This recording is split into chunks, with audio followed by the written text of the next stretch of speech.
Assalamualaikum warahmatullahi wabarakatuh. Salam hangat Ananda semuanya. Kembali kita bersama dalam mata kuliah Studi Masyarakat Indonesia semester Januari-Juni 2022. Semoga Ananda semua dalam keadaan sehat walafiat. Nah, pada perkuliahan kali ini Bapak akan menjelaskan kepada Ananda tentang panduan atau barangkali juga ketentuan dalam melaksanakan ujian tengah semester yang kita laksanakan pada minggu ke-9 pada semester ini. Nah, untuk mahasiswa yang mengambil mata kuliah studi masyarakat Indonesia, maka ujian tengah semester akan kita lakukan dengan pola penugasan. Nah, jadi nanti Ananda bekerja dalam kelompok masing-masing untuk mengerjakan tugas yang telah diberikan. Nah, ini nanti akan menjadi nilai UTS Ananda. Yang menjadi topik kita yaitu sebuah tradisi yang sampai saat ini masih terjaga di Sungai Pisang, Kecamatan Bungus Teluk Kabung, Kota Padang, yang disebut dengan tradisi Limau Barongge. Nah, jadi tradisi Limau Barongge ini merupakan sebuah tradisi masyarakat yang masih dijaga dan dilestarikan oleh masyarakat di Sungai Pisang, Kecamatan Bungus Teluk Kabung, Kota Padang. Nah, jadi kegiatan ini atau tradisi ini dilakukan menjelang memasuki bulan suci Ramadan sebagai simbol membersihkan diri. Nah, caranya bukan mandi sepertinya ya, ini dengan cara menyeka wajah dengan air perasan limau yang telah disiapkan sebelumnya dan itu ditempatkan pada dulang tertentu dan diarak oleh ibu-ibu di wilayah tersebut. Ini sangat menarik karena merupakan salah satu bentuk kearifan lokal yang terjaga oleh masyarakat setempat. Untuk mendalami ini sebagai sebuah kekayaan budaya masyarakat Indonesia, maka Bapak menugaskan Ananda untuk mengerjakan ini dalam kelompok Anda dengan langkah-langkah sebagai berikut. Yang pertama adalah carilah referensi tentang tradisi Limau Barongge berupa artikel atau juga bisa e-book dan berita, lalu buat ringkasan tentang tradisi tersebut yang memenuhi aspek 5W1H. Jadi tentu Ananda sebelum membahasnya harus tahu dulu itu tradisi Limau Barongge itu apa. Jadi apa, what, where, when, who, why, and how. Nah, ingat ya, Bapak menyarankan mencari referensi berupa artikel atau juga berita. Silakan nanti disaring, dibikin ringkasan yang memenuhi aspek 5W1H.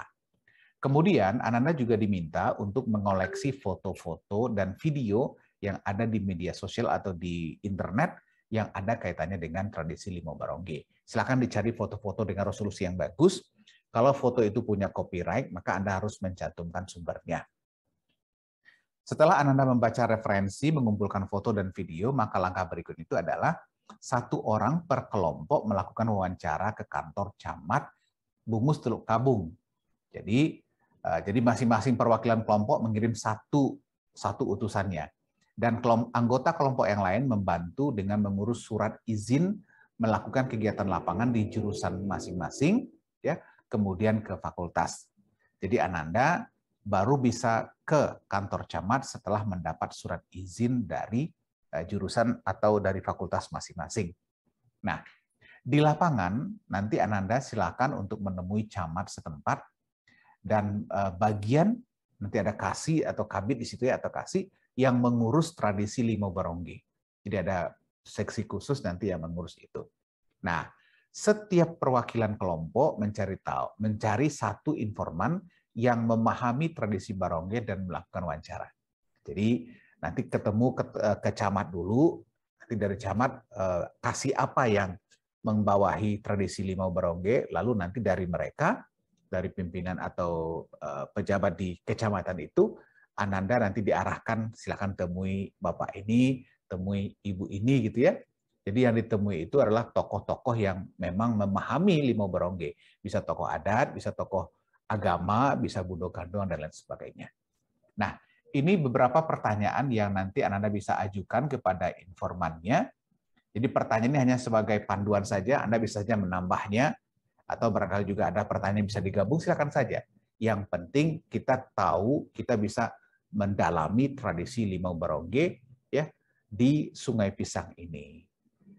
Kemudian setelah Ananda selesai, Bapak kira cukup 1 hari ya, wawancara tidak perlu lama, yang penting Anda paham apa yang dicari dalam wawancara tersebut. Kalau sudah dapat, maka Anda langsung kembali ke kampus, lalu di dalam kelompok mendiskusikan langkah-langkah menyusun laporannya.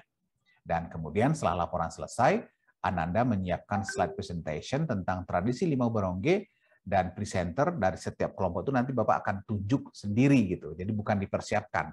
Bapak akan pilih siapa yang akan mempresentasikan hasil karya dari kegiatan ini, dan nilai nanti akan menjadi nilai UTS, ujian tengah semester. Jadi UTS kita dengan pola penugasan, ya penugasan.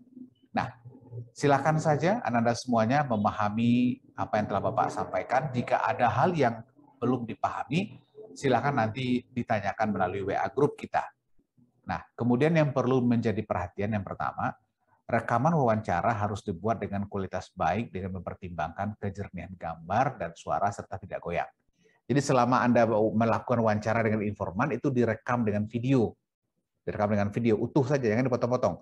Nah, tapi kalau seandainya ada contohnya ada gangguan, dihentikan dulu, nanti dijeda dulu, nanti disambung lagi. Maka Bapak sarankan kamera yang digunakan atau HP yang digunakan untuk wawancara itu harus tersedia minimal 5 GB ya. Jadi file-file lain di kamera itu harus dikosongkan dulu. Minimal 5 GB untuk merekam wawancara ini. Pastikan tata mengambil gambarnya pas gitu ya, tidak terpotong narasumber dan pewawancara. Ya mungkin fokus ke narasumber saja, tidak apa-apa juga. Tapi suara Anda juga boleh masuk, tidak apa-apa. Nah, kan nanti akan kita edit juga videonya. Jadi pastikan mungkin seperti gambar Pak Dion ya, di tengah gitu ya, wajahnya jelas, suaranya jelas. Nanti karena ini akan menjadi karya Ananda. Kemudian informannya itu mulai dari camat gitu ya, camat mungkin satu orang saja ya, nanti dari perwakilan semua kelompok, siapa yang mewawancarai camat, siapa mewawancarai kasih, lalu yang lainnya mewawancarai tokoh masyarakat. Jadi nanti contohnya kita ada 9 kelompok, maka berbagilah yang 9 kelompok itu, 9 perwakilan itu siapa mengerjakan apa. Nah, perwakilan yang turun ke lapangan agar memperhatikan aspek keselamatan dan prokes. Ingat ya, kita masih harus keselamatan Ananda, kalau naik motor pastikan lengkap surat izin mengemudinya, surat-surat kendaraannya, dan pakai helm, tidak ngebut gitu ya, santai saja, yang penting selamat. Lalu juga prokes selama berinteraksi dengan masyarakat. Demikian penjelasan Bapak tentang UTS kita. Bapak berharap Ananda bisa mengerjakannya dalam 1 minggu, dan ini merupakan salah satu cara kita untuk mendalami kekayaan budaya masyarakat Indonesia, khususnya di Sungai Pisang, Kecamatan Bungus Teluk Kabung, Kota Padang, Sumatera Barat. Semoga dapat dipahami, selamat bekerja. Bapak berharap Ananda bisa mengerjakan tugas ini dengan optimal. Assalamualaikum warahmatullahi wabarakatuh.